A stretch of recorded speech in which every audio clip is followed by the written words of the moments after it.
चौकों छक्कों की लगेगी झड़ी। कजाफी स्टेडियम में मसनूई रोशनी में एक बार फिर खेल जमेगा। लाहौर करेगा श्रीलंकन मेहमानों की मेजबानी। पाकिस्तानी खिलाड़ी अपने होम ग्राउंड में अपने होम क्राउड के सामने फिर होंगे एक्शन में। चारों तरफ होगी अपनी बात, फिर सीटी बजेगी, स्टेज सजेगा और ताली बजेगी। अब खेल जमेगा, फिर सीटी बजेगी, स्टेज सजेगा और ताली बजेगी। अब खेल जमेगा, ला ला ला ला ला ला ला ला ला ला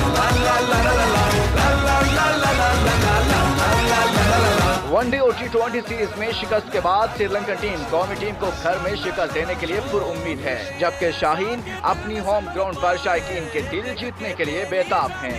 Catches. Up and away. And there's number 9. And guess who it is?